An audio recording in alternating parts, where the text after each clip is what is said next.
¿Te gustaría formarte como profesional de ciencias bíblicas en un minuto? El programa te ofrece un conocimiento integral y te brinda fundamentos para el dominio de la Sagrada Escritura, permitiendo un acercamiento a la realidad actual. Ciencias Bíblicas es un programa acreditado de alta calidad. Con modalidad presencial en Bogotá. Inscríbete ya. Informes 315-348-9967. Recuerda, 315-348-9967.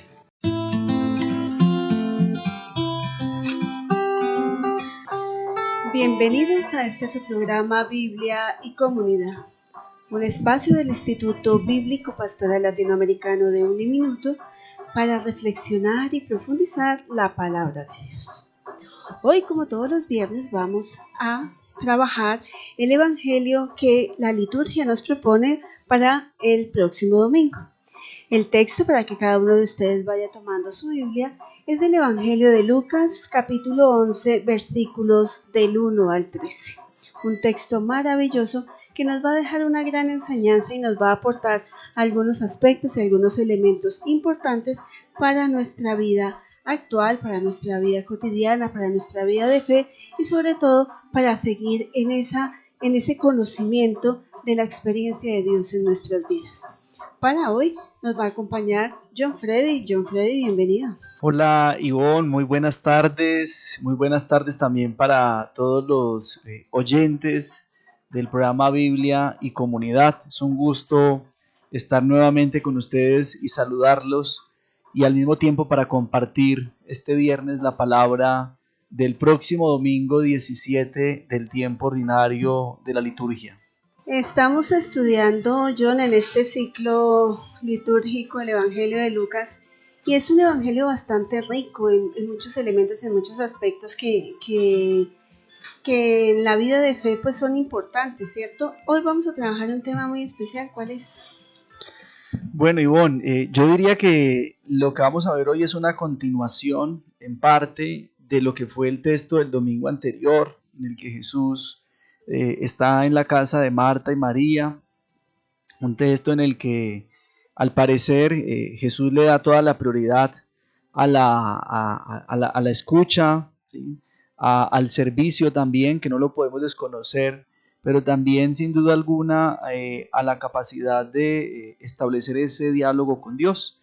Y hoy precisamente creo que la liturgia nos da una continuidad con la primera parte del texto que se va a extender a lo largo del pasaje, que arranca en el verso 1 y termina en el capítulo 3, iniciando con la oración del Padre Nuestro, un Padre Nuestro sui generis, bastante corto en comparación al que uno encuentra en el Evangelio de Mateo. Y luego pues vendrán otras partes que van en esa misma sintonía. ¿Te parece, John, si hacemos la lectura del texto e invitamos a nuestros oyentes a que tomen su Biblia? Nuevamente los invito a que tomen su texto bíblico, lo abran en el capítulo 11 del Evangelio de Lucas y vamos a hacer la lectura del 1 al 13. Y sucedió que estando él orando en cierto lugar, cuando terminó, le dijo uno de sus discípulos: Señor, enséñanos a orar como enseñó Juan a sus discípulos. Él les dijo: Cuando oréis, pedid: Padre, santificado sea tu nombre, venga tu reino. Danos cada día nuestro pan cotidiano, y perdónanos nuestros pecados, porque también nosotros perdonamos a todo el que nos debe, y no nos dejes caer en tentación. Les dijo también: Si uno de vosotros tiene un amigo, y acudiendo a él a medianoche le dice: Amigo, préstame 3 panes, porque ha llegado de viaje a mi casa un amigo mío y no tengo que ofrecerle. Y aquel desde dentro le responde: No me molestes, la puerta ya está cerrada y mis hijos y yo estamos acostados, no puedo levantarme a dártelos. Os aseguro que si no se levanta a dárselos por ser su amigo, al menos se levantará por su inoportunidad y le dará cuanto necesite. Yo os digo: pedid y se os dará, buscad y hallaréis, llamad y se abrirá. Porque todo el que pide recibe, el que busca halla, y el que llama se le abrirá. ¿Qué padre hay entre vosotros que si su hijo le pide un pez, en lugar de un pez le da una culebra? ¿O si pide un huevo, le da un escorpión? Si pues vosotros, siendo malos, sabéis dar cosas buenas a vuestros hijos, ¿cuánto más el Padre del cielo dará el Espíritu Santo a los que se lo piden? Palabra del Señor. Gloria a ti, Señor Jesús. Bueno, ¿cómo vamos a empezar a estudiar este texto? Que creo que lo hemos escuchado, pues tú nos ponías en la primera parte justamente digamos que como esa síntesis del Padre Nuestro, ¿cierto? Y ya después nos da como unos elementos a tener en cuenta el texto frente a, no, digamos, la actitud con nuestros hermanos y también esas actitudes de Dios con nosotros. Entonces, ¿cómo vamos a empezar a ahondar y a estudiar este texto? Bueno, yo quiero proponer 3 momentos, Ivonne. Un primer momento que nos ayude a contextualizar la ubicación de este texto en el Evangelio de Lucas y mirar un poco las partes en las que está compuesto el texto que la liturgia nos presenta este domingo, un texto compuesto en 3 partes, podría decirlo, o incluso casi en 4, si miramos que el verso 1 del capítulo 11 nos está introduciendo en el contexto de lo que hay. Luego un segundo momento que mirásemos a partir de lo que nos permiten los campos semánticos, mirar como unas palabras clave que sin duda alguna pueden ayudarnos a entender un poco la secuencia de este texto y su lógica también, porque recordemos que empieza con una enseñanza, ¿sí? Lo que dice el verso 1 es que uno de los discípulos iba a enseñar, ¿sí? Y esto también creo que es importante considerarlo. Y luego ya un tercer momento que nos permita mirar qué elementos podríamos sacar para nuestra vida de fe, para nuestra experiencia pastoral y también para la preparación de este domingo. Entonces, yéndonos al primer momento, es importante indicar que el Evangelio de este domingo está ubicado al inicio de una gran sesión narrativa que nos describe la subida de Jesús a Jerusalén. Después del capítulo 10 empieza ya la subida a Jerusalén, se termina, por así decirlo, el ministerio en Galilea y luego viene pues esta decisión que hace parte también de la vida de Jesús y que también debe ser parte de la vida de todo discípulo, es ir a la capital, considerando las implicaciones que esto tiene para Jesús y que también seguramente tuvo para la comunidad lucana, que está escribiendo fuera del territorio de Israel. Luego también es importante considerar dentro de esta gran sesión las exigencias que tiene para el discípulo el seguimiento de Jesús. Por eso es interesante que el verso 1 del capítulo 11, en la entrada del texto de hoy, aparezca la petición del discípulo de que el Señor les enseñe, que incluso la forma como aparece esta palabra aquí no es didáscalos, sino más bien didasco, como una forma de exponer que el que pide que se le enseñe está dispuesto a aprender, que también es bien interesante esa expresión. Y un tercer momento de este gran contexto pues son las implicaciones del camino discipular. Subir a Jerusalén con Jesús tendrá unas implicaciones con toda seguridad, y veíamos que la primera parada, o al menos la que nos presenta el Evangelio en su desarrollo narrativo, nos la presentaba hace 8 días, cuando hace esa primera parada antes de llegar a Jerusalén, Jesús, y entra a la casa de Marta y María. También considerar que para el discípulo que decide seguir a Jesús en este camino hacia Jerusalén, pues hay unas consecuencias, ¿no? Unas consecuencias que van desde el rechazo, por ejemplo, algunos samaritanos impiden que Jesús y sus discípulos entren a sus ciudades, pero también las exigencias de este discipulado al estilo profético del Antiguo Testamento. No se trata solamente de seguir a un predicador, sino también de las implicaciones que esto tiene. Bueno, por otra parte, ubicándonos en esta gran sesión narrativa, uno podría decir que el tema fundamental, porque lo vemos desde los versos anteriores del capítulo 10, del 38 al 42, que el tema estaría ubicado en el contexto de la oración, ¿sí? Y que normalmente de hecho suele enfocarse por allí y creo que tiene una gran carga en ese sentido.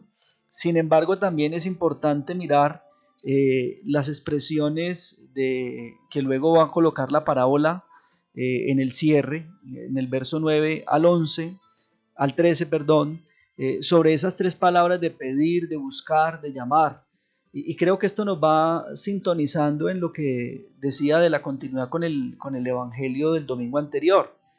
Pedir no significa que el discípulo se va a quedar esperando a que le llegue. Él tiene que hacer la siguiente parte, que es buscar. Y posteriormente tiene que venir en un tercer momento, que es llamar. Es decir, también tiene que insistir en esto que está pidiendo. Ya entrados en el texto, podríamos organizarlo en 4 partes. Primero, una introducción que aparece en el verso 1, que nos va a ubicar en el contexto de lo que está sucediendo. Luego, 2 bloques amplios. Uno podría ser la oración del Padre Nuestro, que como lo decía, es un resumen de lo que aparece en los otros evangelios sinópticos. Luego, la parábola del amigo inoportuno. Y finalmente, una conclusión que busca insistir en que la oración no es solamente un asunto de pedir, también es un asunto de buscar, de llamar, de persistir en esto que se está pidiendo, que se está clamando al Señor. En la primera parte entonces es como una especie de una introducción que termina con una petición. De hecho, este es un texto también muy marcado por las peticiones, ¿no? El discípulo que pide a Jesús que le enseñe, luego el amigo que le pide, exacto, luego el hijo que pide al papá la comida. Entonces es un evangelio en el que la palabra pedir, solicitar, pues está muy, muy presente en este ejercicio de lo que nos propone la liturgia.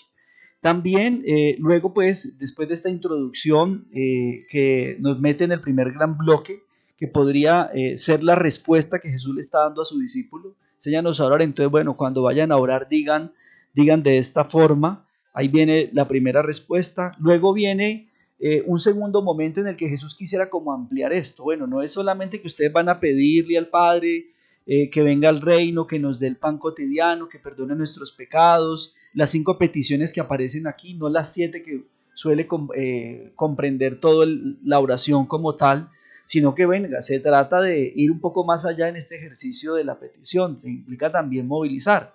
Y por eso viene la tercera parte, o en la parte final, como la conclusión, que va a decir, miren, entonces pedir no es solamente pedir, es también buscar, es también llamar. Podemos decir que en estas 2 partes que tú nos estás presentando, esta primera donde enseña a orar a través de esta oración del Padre Nuestro, es una forma también, o sea, de invocar el auxilio, la ayuda de Dios, pero también en la segunda parte que nos presenta este amigo inoportuno, ¿cierto? Es también la forma como nosotros tenemos que hacer, podemos decir, vida a esta oración que hacemos. O sea, no es solamente quedarnos esperando que Dios obre, sino que también nosotros tenemos que actuar, ¿no? Dice el viejo adagio popular, a Dios rogando y con el mazo dando, dicen por ahí. Sí, precisamente incluso ese amigo, que me parece a mí que es interesante eso, y por eso me llamaba la atención la expresión del verso 1, del discípulo anónimo que dice, Señor, enséñanos a orar. Y la palabra que aparece aquí, si nos remitimos a la lengua original, es didasco, y es para indicarnos no solamente el deseo de que el maestro enseñe, sino también el deseo que tiene el discípulo de aprender. Y en ese sentido, entonces, por eso Jesús amplía, a mi modo de ver, amplía la explicación. O sea, él hizo solo una petición, enséñanos a orar, pero Jesús le hace la ampliación. Bueno, si usted está dispuesto también a aprender, entonces venga, le amplío el contexto y le digo de qué se trata también esto. No es solamente quedarse en la acción de pedir. Incluso es bueno que el amigo se mueva.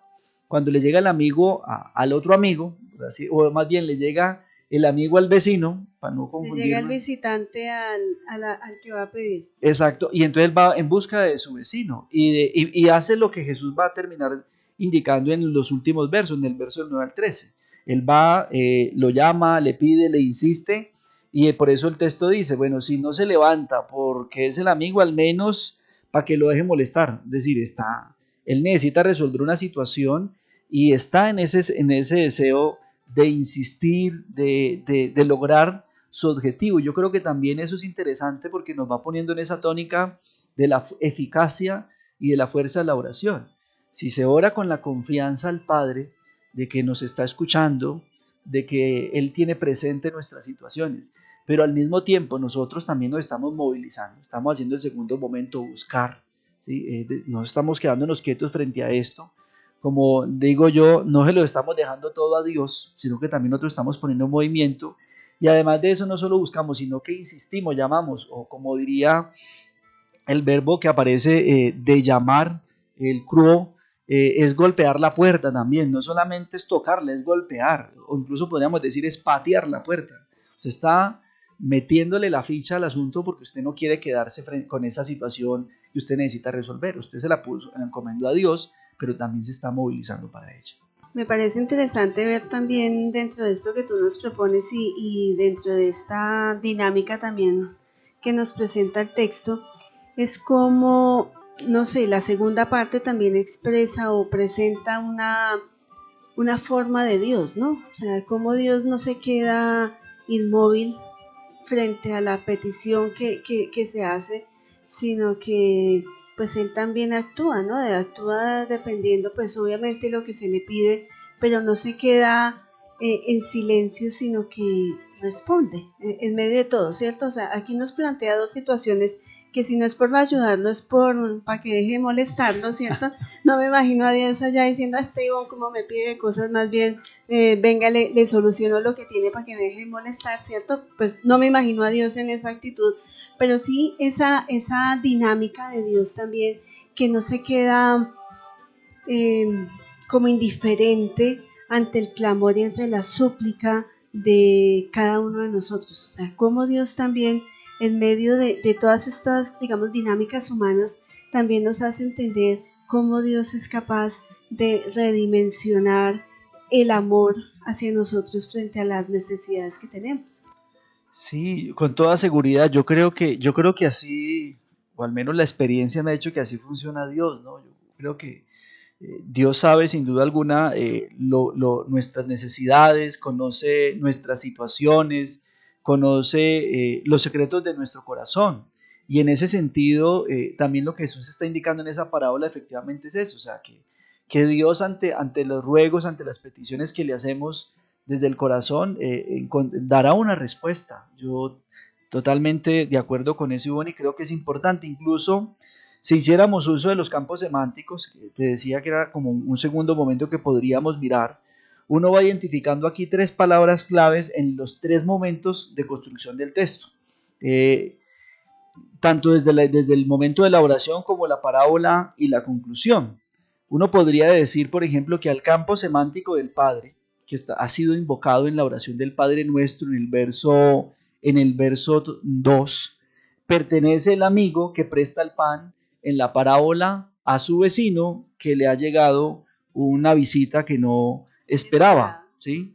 Ambos están asociados, tanto el padre como el amigo de la parábola, a la acción del dar, porque a ambos se les está pidiendo algo. Y lo que usted espera cuando pide algo, pues es poder recibir eso que está solicitando. Es decir, la acción que vendrá al que se le ha pedido es que pueda dar lo que se le pide. Entonces el padre en ese sentido da lo que le estamos, o sea, quien ora al Padre, quien suplica al Padre, es decir, quien tiene la actitud de pedir, sin duda alguna recibirá la respuesta del Padre que le implicará la acción del dar.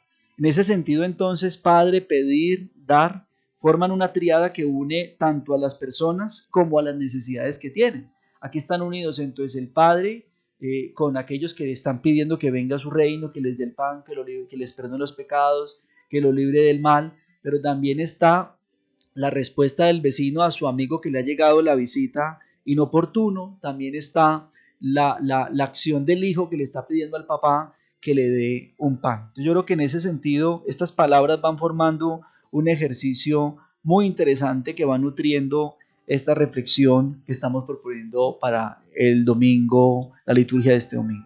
John, y con esto vamos a un pequeño corte.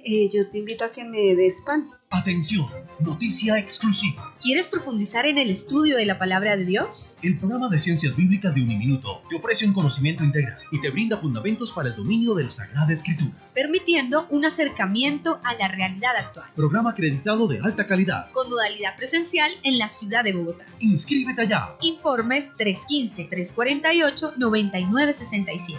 Recuerda, 315-348-9967. Hola Mauro, no nos veíamos desde la graduación. ¿Qué estás haciendo? Hola Jen, ¿sabes una cosa? Yo me dediqué a liderar proyectos pastorales y agradezco a Uniminuto porque pude culminar mis estudios de Ciencias Bíblicas. Claro, el programa te ofrece un conocimiento integral de la Sagrada Escritura. El programa de Ciencias Bíblicas es acreditado de alta calidad en Bogotá. Inscríbete ya al 315-348-9967.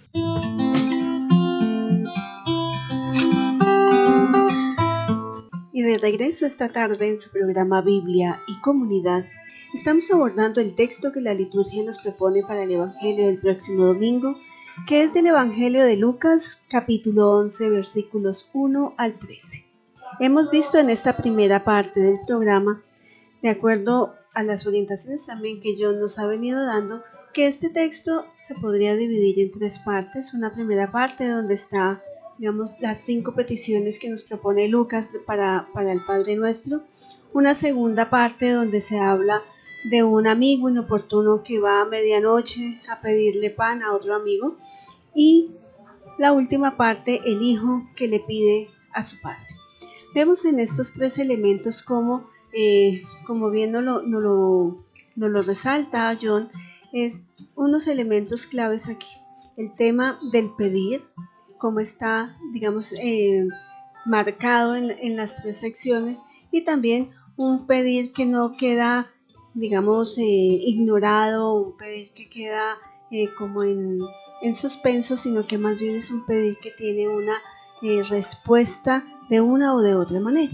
Vamos a continuar entonces estudiando este texto, vamos a seguir ahondando, vamos a seguir mirando para poder mirar en los últimos minutos de nuestro programa qué nos plantea como desafíos el texto para nosotros también en nuestra experiencia de fe.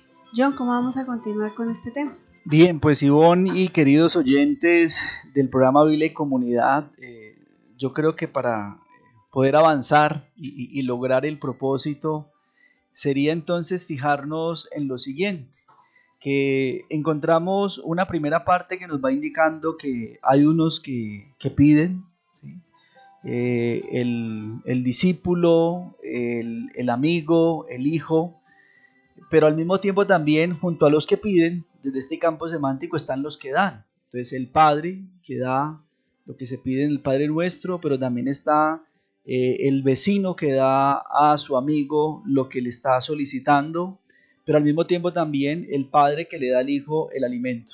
Y esto es interesante porque lo que ambos dan, o lo que los tres dan, es cosas buenas. Entonces el padre da el reino y todo lo que ello implica, el vecino le da a su vecino pan, el padre le da al hijo comida, están dando cosas buenas. Nunca estos que tienen la función de dar porque se les ha pedido, van a dar cosas que las personas no necesitan. Eso también nos va indicando que cuando pedimos cosas, lo que siempre vamos a recibir es algo bueno.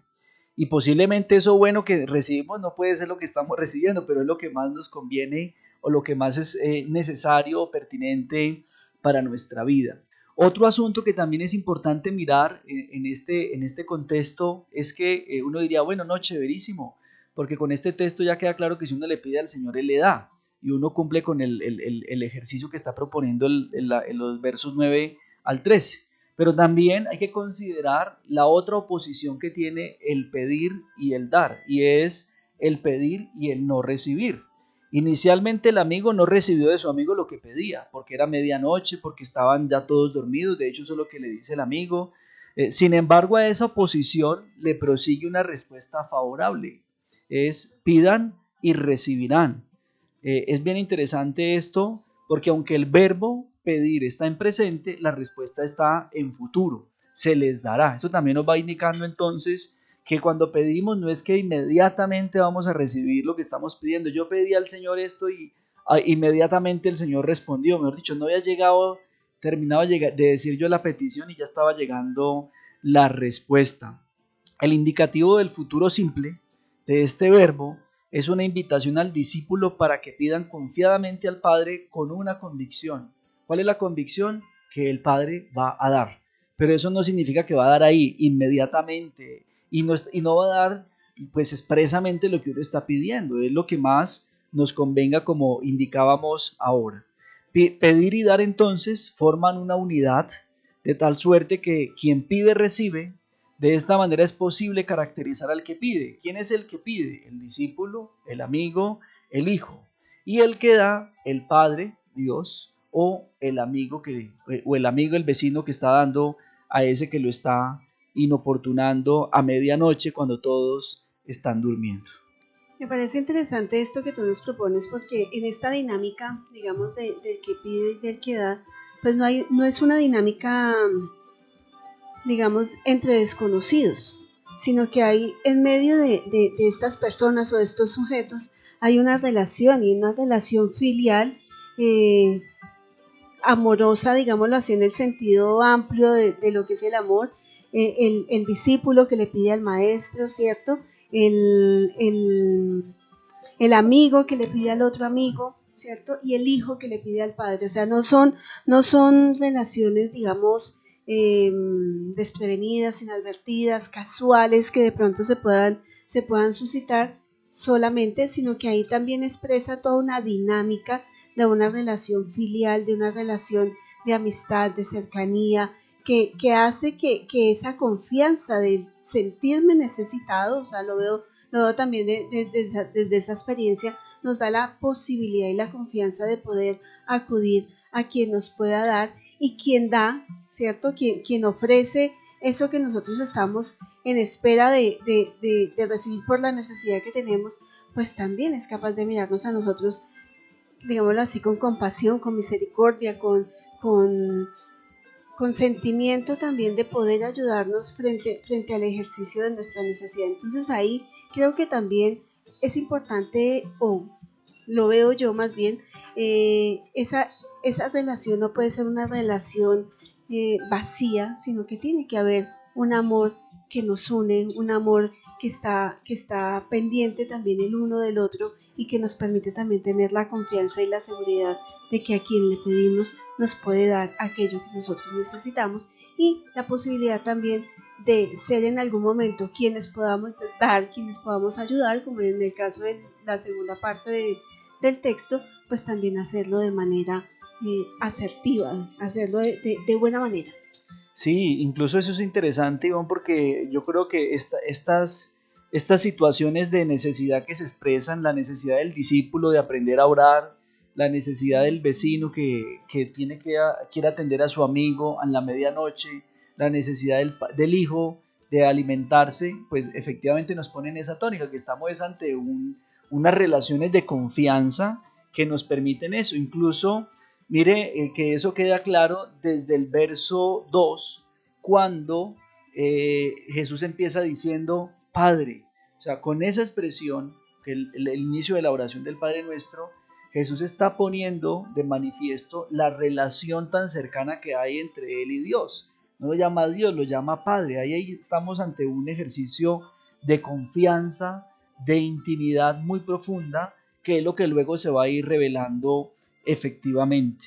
Ahora bien, es interesante también decir, frente a esto de las relaciones filiales que hay en el texto, de que en la oración del Padre Nuestro, cuando Jesús llama a Dios Padre, Abba, también está invitando a sus discípulos a que hagan lo mismo. Es decir, Jesús les está invitando a sus discípulos en ese ejercicio de enseñar a aprender, y a nosotros también, los lectores de hoy, hagan lo mismo. O sea, llamen a Dios Padre, establezcan esa relación filial, es decir, establezcan esa relación de confianza.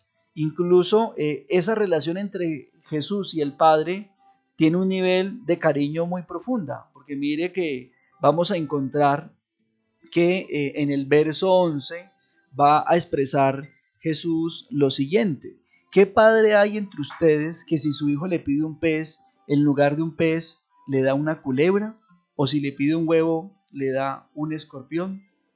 Seguro que no, porque el Padre siempre da cosas buenas. Es decir, hay una relación no solamente de confianza, no solamente una relación filial, sino también una relación de cariño, de una cercanía tal que permite evidenciar que no estamos ante un desconocido, que estamos ante alguien que sabe y conoce muy bien lo que nosotros estamos sintiendo y necesidad. Incluso, mire lo que va a decir Jesús más adelante.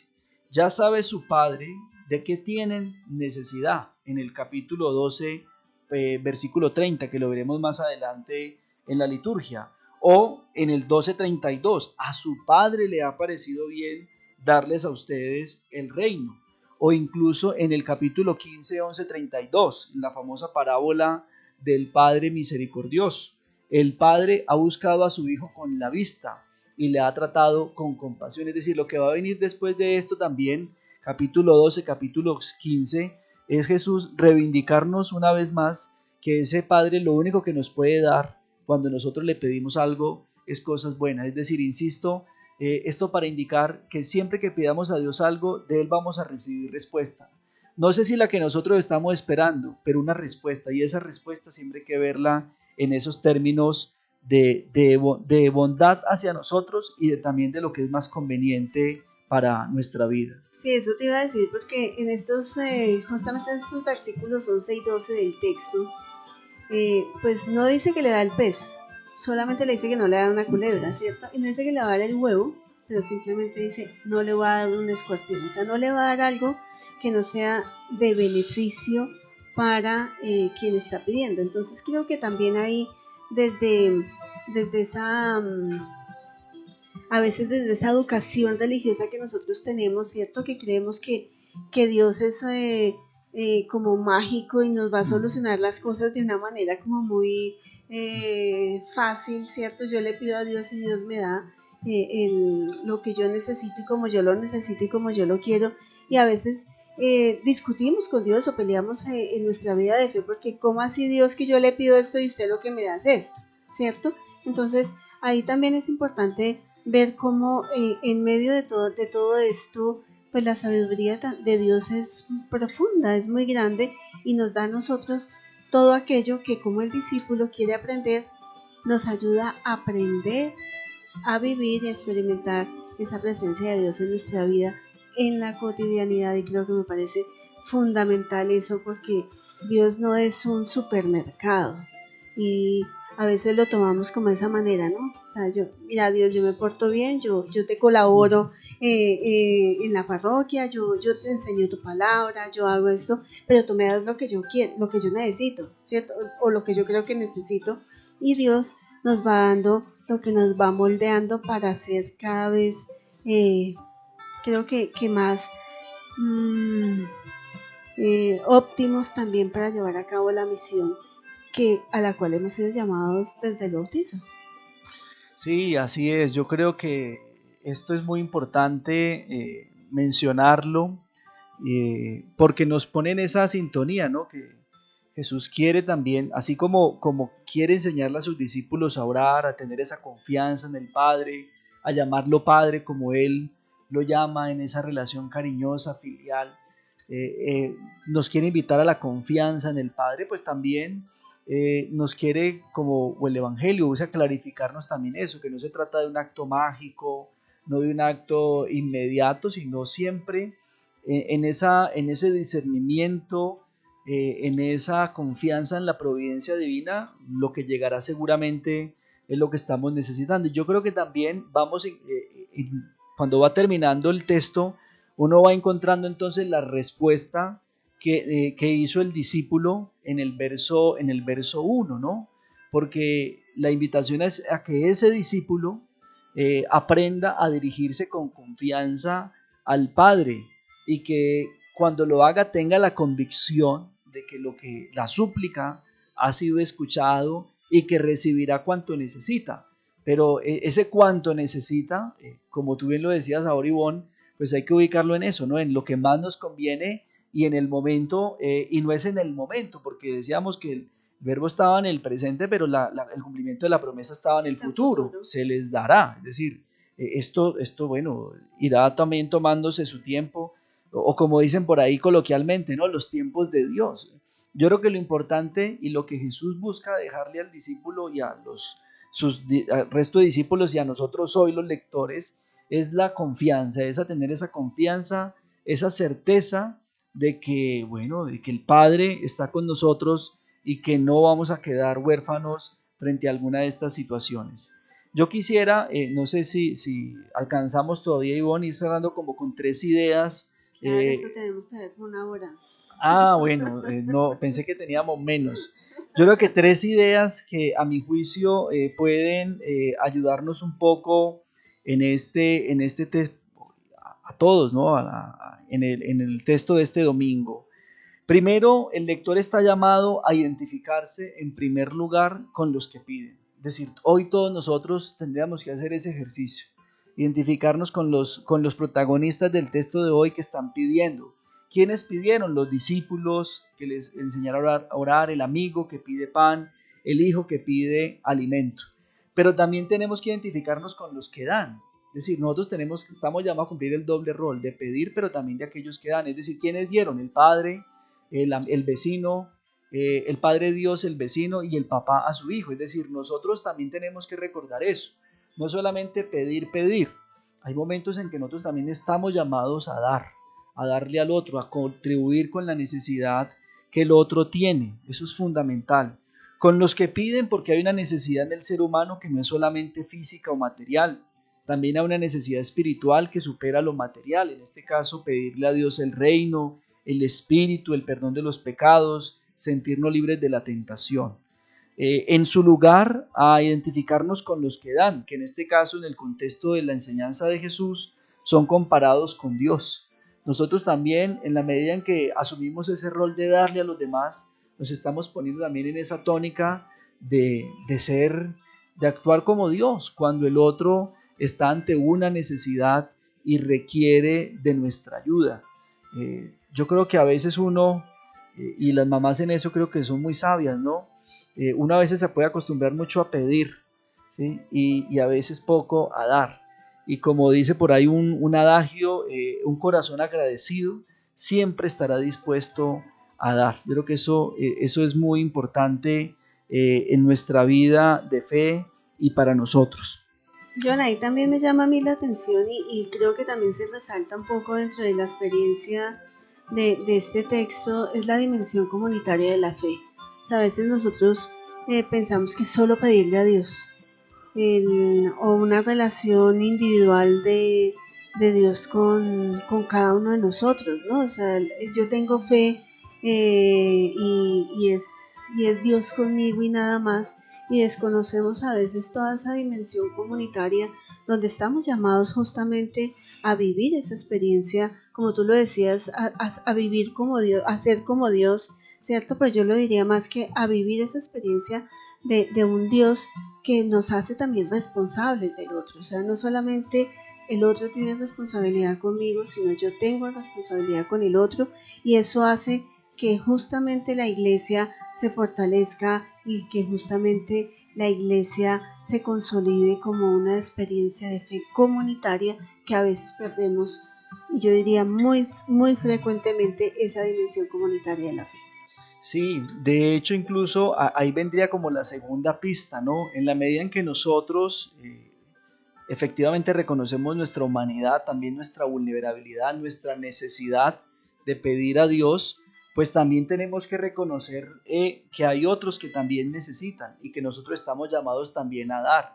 Y la mejor forma seguramente de identificar esto es en la vida comunitaria, en la vida también del barrio, en la vida de la comuna, de la localidad, de la ciudad en la que nos encontremos. Creo que todo el tiempo se nos están haciendo esos llamados a atender a otros. Uno a veces mira su necesidad, porque es la que está padeciendo, pero hay otros que están padeciendo situaciones más complejas, y hasta incluso en esos momentos tendríamos que ponernos en la posición del que da, y del que da cosas buenas al que está necesitando. Y una tercera pista que yo daría como para cerrar, es que de la misma manera como Jesús invita a sus discípulos y a nosotros hoy los lectores a orar siempre con esa convicción de que el Padre nos escucha, de que el Padre está con nosotros, pues recordemos siempre que la oración no es solamente un medio para pedir. Uno solo ora porque va a ir a pedir. Entonces oramos porque estamos pidiendo. Yo creo que también la oración, y creo que es algo que nos quiere enseñar el Evangelio, también es ver la oración como una forma de relacionamiento con Dios. Yo no solamente oro para ir porque estoy en una necesidad difícil y necesito que Dios me ayude. Seguramente que Dios atenderá siempre nuestros ruegos. Tengo esa convicción. Probablemente es cuando más lo buscamos, ¿no? Claro, que suele suceder que cuando más se busca, pero el Evangelio también está invitando a no vea la oración solo como una forma de pedir cosas. También vea la oración como una forma de relacionamiento con Dios. Es decir, de ese contacto, de esa relación donde yo cultivo esa relación de Dios como Padre. Yo quisiera terminar con esto y con una experiencia personal que yo tuve hace unos 12 años, creyente desde pequeño. Digamos que tuve una experiencia de fe también muy joven, a los 15 años estaba terminando grado 11 o empezando 11, y desde allí he procurado vivir esa experiencia de fe, agradecido con el Señor. Pero cuando yo me gradué de la universidad, el día que me gradué, yo llegué a una conclusión, porque me hice una pregunta. Yo dije, ¿yo cómo llegué hasta aquí? Porque yo salí de un pueblo, que había vivido toda mi vida en un pueblo, a la ciudad, una ciudad grande, una capital. Y sin conocer a nadie, yo pude mantenerme allí, hacer el proyecto de vida. Yo no sé cómo. Yo ahorita pienso y digo, ¿cómo logré yo hacer eso? Y cuando recogí mi título, yo dije, ¿yo cómo llegué hasta aquí? Y llegué a la conclusión, sin duda, no hay una respuesta. La única respuesta es que no lo hubiera logrado si Dios no hubiera estado conmigo. Él estuvo, y desde ese momento a mí me quedó la convicción que tocó mi corazón de que si yo tengo la certeza de que Dios está conmigo, de que Dios está caminando conmigo, no tengo por qué preocuparme. Tengo que poner esa confianza plena en el Padre. Y bueno, quería compartir esto un poco a partir de lo que el texto nos propone para este domingo y lo que pues también hemos conversado en esta tarde, Ivonne. Me parece, John, que este es un texto bastante iluminador en la experiencia de fe, nuestra experiencia como creyentes, en la relación con Dios, porque a veces nosotros decimos, no, o sea, como que todas las cosas se dan como no sé, como sin preocupación frente al ejercicio de la fe, y creo que es un elemento que a veces muchos de nosotros descuidamos, ¿no? Nos da, y yo te escuchaba, elementos claves de estar alimentando constantemente la fe, o sea, cómo alimentar la fe a través de la oración, ¿cierto? Alimentar la fe también a través del servicio, de la ayuda al amigo, ¿cierto? Alimentar la fe también a través del cuidado y el bienestar de aquellos que tenemos a nuestro cuidado, ¿no? Y pensaba en esa triple dimensión de todo bautizado, profeta, sacerdote y rey. Ponernos al servicio y pastorear, cuidar a todos aquellos que hacen parte de nuestra experiencia de fe, pero también nosotros ser responsables de nuestra propia experiencia de fe. O sea, a veces también, o nos vamos para un extremo, ¿no? Yo hace un momento decía, pensamos que Dios es solo nuestro y no tengo ningún tipo de responsabilidad con la iglesia, pero también a veces damos tanto y nos olvidamos también de cultivar esa relación permanente con Dios. Entonces, creo que todos estamos llamados a dar cosas buenas, todos estamos llamados a vivir dentro de esa experiencia de un Dios del cual hemos recibido tantas cosas buenas, la vida, la familia, todo lo que tenemos gracias a Dios también, pero como nosotros tenemos que poner una balanza en el ejercicio también de nuestra fe y una dimensión muy importante en nuestra vida para que realmente la iglesia siga adelante y dé los frutos que tenga que dar. Amén, que así sea, Ivonne. John, mil gracias, se nos acabó el tiempo, ya se nos pasó la hora volando, pero te agradezco muchísimo por esta reflexión y por toda esta experiencia con el Evangelio de Lucas. Con mucho gusto, Ivonne. Bueno, hasta una próxima oportunidad. No despedirme sin antes pues invitar a todos nuestros oyentes a que hagan parte del programa de Ciencias Bíblicas que tenemos aquí en Uniminuto. Estamos próximos a iniciar semestre. 3 de agosto estaremos dando apertura a nuestro nuevo semestre 2022-2. Todavía tenemos inscripciones abiertas a todos los oyentes. Si tienen un conocido, si ustedes tienen ese interés, bienvenidos. Aquí está el espacio abierto, comuníquense con nosotros. Y también pues recordarles que tenemos una oferta de cursos. Para este semestre tenemos 30 cursos en la modalidad de cursos libres en horarios diurnos y nocturnos. 30 espacios académicos que seguramente nos van a servir para seguir aprendiendo más de la palabra y profundizando más en esa relación con Dios. Bueno, John, haremos el esfuerzo y me voy a ir a aprender griego a ver si algún día puedo escudriñar el texto bíblico como lo hacen todos mis invitados. Muy bien, muchísimas gracias, John, y a todos ustedes mil gracias por estar en sintonía con nosotros en este su programa Biblia y Comunidad. ¿Te gustaría formarte como profesional de ciencias bíblicas en Uniminuto? El programa te ofrece un conocimiento integral y te brinda fundamentos para el dominio de la Sagrada Escritura, permitiendo un acercamiento a la realidad actual. Ciencias Bíblicas es un programa acreditado de alta calidad. Con modalidad presencial en Bogotá. Inscríbete ya. Informes 315-348-9967. Recuerda, 315-348-9967.